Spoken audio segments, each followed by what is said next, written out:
The Seattle Seahawks threw the goddamn kitchen sink at us.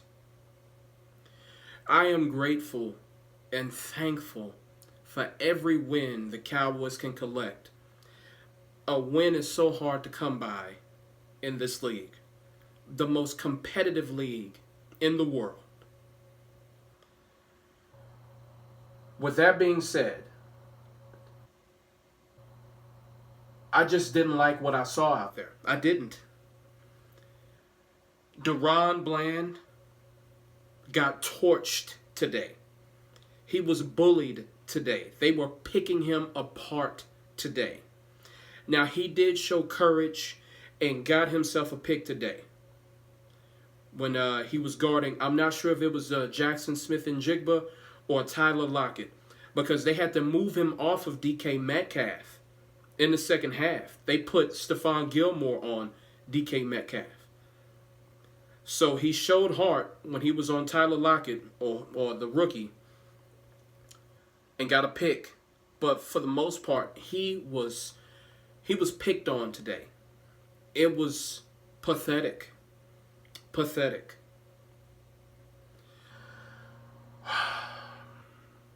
The defense, when it mattered most, they made the stops.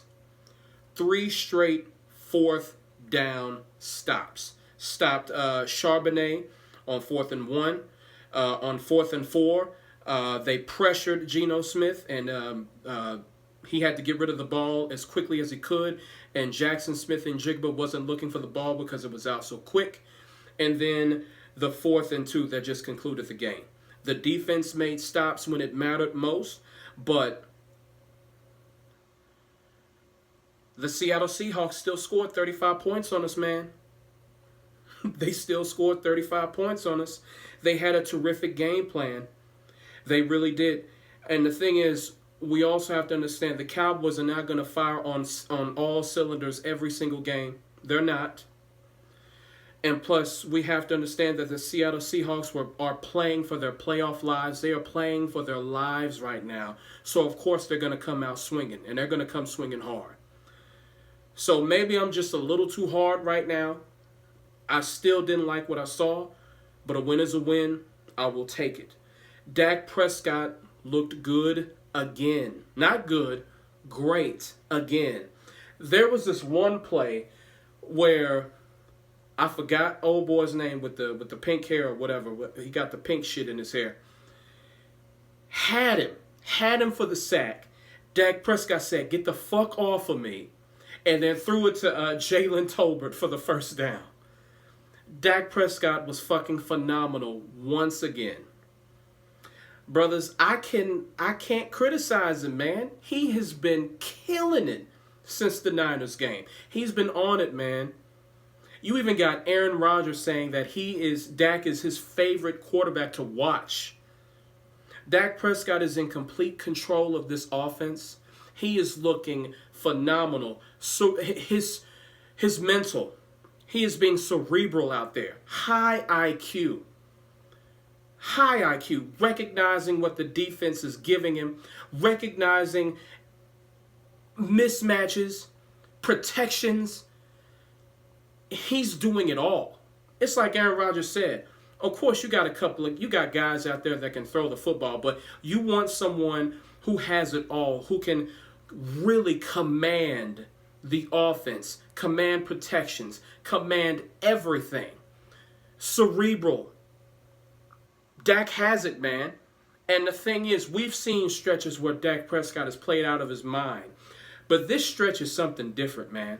Even I can't get on him. And I'm one of his biggest critics. He has been fucking phenomenal. And he's a scary god of death. And I hope he continues this shit. He is fucking awesome. Dak Prescott truly is an MVP candidate. And if he can keep this up, he will win the MVP. He's bringing this shit back to Dallas. He's fucking phenomenal, man. I can't take nothing away from him. CD Lamb. How many catches did he have today? 12? Like, fuck, this man is just catching everything, man. Everything. No, I take that back. He did drop a crucial 4th and 2. He did drop the pass on that one. But other than that, CeeDee Lamb was fucking phenomenal. And just in the fourth quarter, he ran for a first down too. I thought he was gone. Brandon Cooks was coming alive. Oh, and why did I not mention his name first? Jake Ferguson. Jake Ferguson had one hell of a game today. He was all up in Jamal Adams' face too. Even Frank Clark got in Jake Ferguson's face today. He just shrugged that shit off. Jake Ferguson hurdling motherfuckers, outgunning motherfuckers, blocking motherfuckers. Jake Ferguson was fucking phenomenal today as well. Can't forget him. Tony Pollard had himself a good game. Like, man. You know, even though the offense at times they stalled out in the red zone, they still made big plays, big crucial plays, and our guys had themselves a game. You got to give it to them. Now, when it comes to, I don't think we sacked Geno Smith today, but he was under pressure. He was uncomfortable. I think this was his high. I think we pressured him. This was the highest amount that a quarterback has been pressured in a game today, or rushed, hurried, whatever you want to say. We didn't get to him, but he had to get rid of the ball. Now, one of the criticisms that Geno Smith garners is that he holds on to the ball too long. Not to fucking day. He was letting that shit go. Whenever he saw something, he was like, fuck it, I gotta go. Fuck it, I gotta go. Because Michael Parsons, DeMarcus Lawrence, they were doing their motherfucking damnedest. Osa Odigizua, Sam Williams, all of them. They were doing their damnedest to get to the quarterback today. Just didn't get home because Geno Smith was letting that shit go. That's part of the reason why Jackson Smith and Jigba didn't get that pass or didn't see the pass on 4th and 4. Because Geno Smith, he was being rushed all fucking game long, and he had to get rid of it. He had to get rid of it. And shout out to Geno Smith. Geno Smith, the beleaguered, comeback player of the year. He's getting a lot of heat this season, and some of it is warranted. I still think Geno Smith is a damn good quarterback. I think he's a top half quarterback in this league. I think he's an above average quarterback. And if the Seahawks, if they want to break the bank and go for a quarterback in the draft, trade up some draft picks, whatever, trade some players, if they want to do that, go ahead. But there's no guarantee. There's no guarantee that what you get out of the draft will be as good as Geno Smith. Now, is Geno Smith good enough to get a team to the Super Bowl by himself? No. But if you put... I'm going to be quite honest. Now that I'm thinking about it, he does have a lot of pieces out there. Now, the run game could be better, but you got DK Metcalf, you got Tyler Lockett, you got Jackson Smith and Jigba. He has some weapons out there. They're missing, well, of course, the defense could be better. The defense gave up 41 points today. So the defense could be better. If they could find something on that side of the football, maybe. But I think Geno Smith is an above-average quarterback. I think you can win with him. You just have to add pieces on the defensive side of the ball. Maybe another running back, Maybe an above-average running back. Maybe get another tight end in there, Maybe. I think Geno Smith, I think he can do great things in this league. He's already done some good things in this league. He's won comeback player of the year. Got that team to the playoffs last season. And he still can get this team to the playoffs again. But that's enough about Geno Smith. Another thing I couldn't stand in this game, it was disgusting. It was dirty. So many fucking penalties on both teams. Both of these teams are the most penalized teams in the league. You can't win like this. You can't win like this. This will not fly in the motherfucking playoffs. Terrence Steele, This will not fly in the playoffs. The pass interference calls, the holding calls, the offsides calls.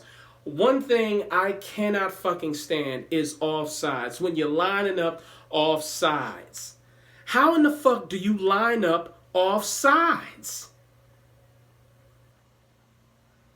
You're lining up offsides, Sam Williams. How in the fuck do y'all keep lining up offsides? That's discipline. Mike McCarthy, you got to do something, man. This shit is ridiculous. It's fucking ridiculous. Discipline, man. Discipline. Speaking of discipline, the defensive backs, mainly Deron Bland, needs to be more disciplined too.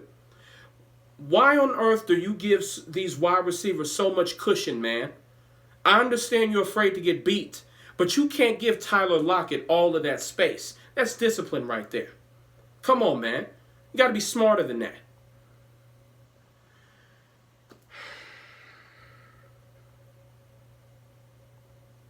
We're 4-0 in the stretch since the Eagles game. We're 4-0. We had to go 4-0 in this stretch. We beat the Giants, Panthers, Redskins, Seahawks. We got the Eagles again. We went undefeated in that stretch. This stretch was so important. We had to win every single fucking game. We couldn't lose one. We couldn't lose one. It's paramount. If we want to even think about winning this division, we had to go undefeated in this stretch. We had to. And we did. We got the Eagles a week and a half from now.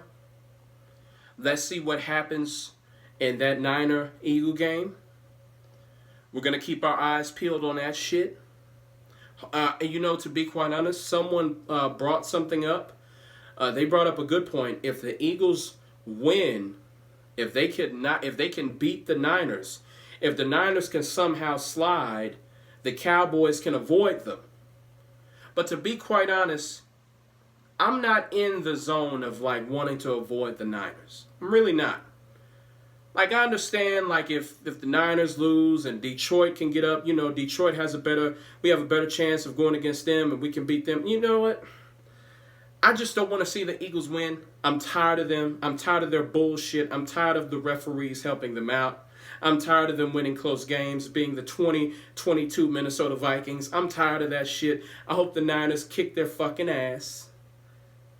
And avoiding San Francisco in the playoffs, brothers, we have to beat them to exercise this demon that we have when it comes to them. We have to beat them. We have to find a way to beat them.